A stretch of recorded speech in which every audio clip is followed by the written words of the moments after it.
So let's talk about how to build muscle and lose fat at the same time. How do you accomplish a body recomposition? And this video is for you if you're currently quote unquote skinny fat and maybe you're at your ideal body weight, but you're looking to lose body fat because maybe you're at 18 to 22%, or maybe you're someone who's overweight looking to get leaner, but you don't want to end up just being a skinnier version of yourself and you want to have that athletic fit physique at the end of it. Now, the secret to a body recomposition is that your body will be able to use that energy that's liberated through the stored body fat to grow muscle. And in order to get your body to do this, we need a combination of a really strong training stimulus, optimizing your diet, optimizing your recovery, and much more. And all of that we will cover in this video, as I'm going to give you a step-by-step guide for how to set up a successful body recomposition. So let's dive right into it. Now, the first step you want to take in order to build muscle while losing body fat is making sure you're exposing your body to a novel and stronger training stimulus. And this is actually the area that most people get wrong. Either they use a lot of muscle confusion techniques or they keep doing the same thing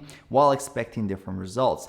And what I recommend here is a very simple method of increasing your training volume by modifying your training frequency. For example, if you're currently doing a quote-unquote bro split and you're hitting your chest with 10 sets per week in one single session, well then if you move from that bro split to an upper lower or a push-pull leg setup, then you can train your chest twice per week and you will be able to do more volume easily. So you can go up to 12, 14, 16 sets of chest per week. Or if you're someone who's already doing an upper lower split, you can add another upper in week 1, another lower in week 2 to test out how you respond to higher volumes. If you're still able to accomplish progressive overload, well, then you have a good sign that you are making more gains. And what I've discovered over the years is that some of my body parts, like my quads, can easily tolerate 18, 20 sets per week, while my hamstrings can only do 10. And I found that out through experimentation. So I would highly recommend shifting things around like this to see where you stand. And if you're hitting a wall and you need more recovery because you're sore, everything is achy, then you can always take a recovery in a deload week and then proceed with another accumulation from there. Now that we got the training stimulus, let's talk about diet. And this brings me to step 2, where we're setting the right amount of calories. So for the best results with a body recomposition focused on fat loss, I would recommend setting your caloric deficit to lose no faster than 0.5% of your body weight per week. So for example, if you're someone who is at 180 pounds, which is around 82 kg, you're losing just slightly under a pound a week, or around 400 grams per week. So you don't want to be going very aggressive if your goal is to build muscle while losing fat. Even if you're a complete beginner with lots of newbie gains, if you cut calories very, very low, you will be seriously limiting your muscle growth. So it's important to have the patience with this approach in order to see the best results. Now that we got the calories, let's move on to step 3, which are your macronutrients. And the most important macro is the like button below this video, so you want to make sure to destroy that like button as hard as possible. It does mean a ton to see your support. And jokes aside, the most important macronutrient is your protein intake. My recommendation is to get a minimum of 1 gram per pound of your ideal body weight. So if your ideal body weight is 180 pounds, that would be 180 grams of protein per day. I've seen some great results going even higher with myself and clients, up to 1.2 grams per pound of your ideal body weight. So if you're 180 pounds ideal body weight, that would be up to 220 grams of protein per day. Now with other macronutrients, your carbs and fats, I would recommend not going for keto or a low carb approach and instead opting in for a more balanced approach where you have plenty of carbs and fats to go around in order to maximize your results. Now with the calories and macros out of the way, let's talk about step 4, which is fasting. I recommend avoiding excessive fasting protocols if your goal is to build muscle and lose fat at the same time.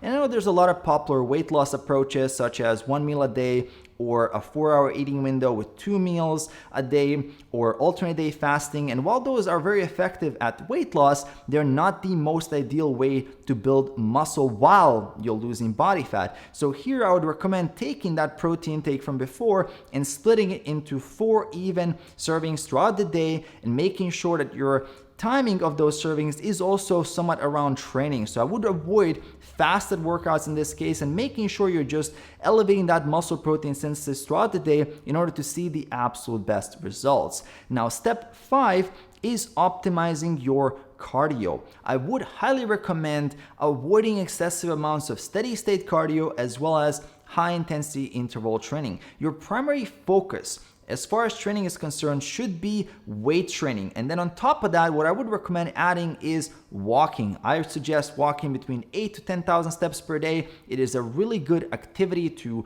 boost your energy expenditure, allowing you to get into a caloric deficit easier. It's going to be great active recovery, and overall it's a great tool for your lifestyle. Now with steady state cardio, 1 or 2 sessions a week for 20-30 minutes won't do much harm, but if you're really scaling it high, you want to be very mindful that it doesn't interfere with your lower body recovery. So if you notice that your lower body recovery isn't there, then you want to tone down the cardio, because cardio isn't building muscle. You need resistance training for that, and that should be your priority number 1. Now for step 6, we need to optimize your recovery for a body recomposition. And there are really 2 main components of doing this. The first one is your sleep. I tell this to clients all the time, that the best pre-workout supplement is a good night of sleep. Now the second best one is getting a nap before a workout. Sleep is really important, but it's even more important if you're looking to build muscle and lose fat at the same time, because a caloric deficit is stressful in itself, and then now you're also pushing yourself to train even harder in that caloric deficit. And my recommendation here is to get a minimum of 7 hours of sleep a night. If you can build that up to 8, would be even better. And then if you can dial that in to be on a consistent schedule, that would be even better. And overall, I do see sleep as one of those hidden reasons why so many people aren't seeing the gains they should be seeing from how hard they work in the gym, because they can't keep up with the volume, they can't progress the overload because they're constantly under recovered. And if you feel like you need coffee to go through the day, if you feel energy dips, if you feel like you need to take a nap in the afternoon, you're most likely not getting enough sleep, and this should be your number 1 priority.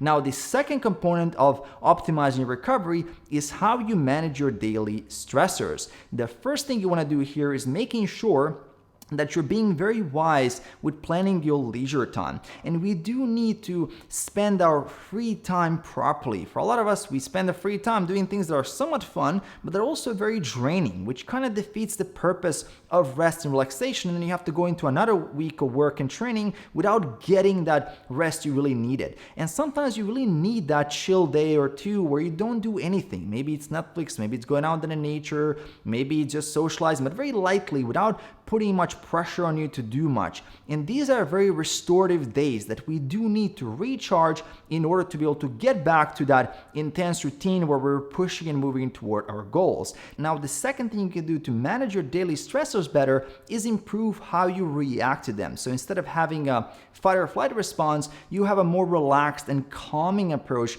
to dealing with things that life throws at you. And here I recommend adopting a more stoic philosophy. For things that are in your control, you do your absolute best to correct that stressor so it's no longer there, or improve the situation. But there's going to be a lot of things in life that are out of your control and they're still causing stress. And with these things, with a stoic philosophy, you're able to change your attitude to accept them for what they are and then simply move on. And this will overall lower your stress levels, help you with diet consistency, because stress eating is a real problem. Also going to help you improve your training performance and overall results from training and your recovery, and more enjoyment of the process itself. And the other thing that's going to help you enjoy the process is making sure you hit that subscribe below, making sure you enable notifications by hitting that bell icon. Details for coaching are in the description below, so check those out. I'm also going to leave a video here at the end that I would highly recommend for you to check out, so I'm going to see you right there in that video.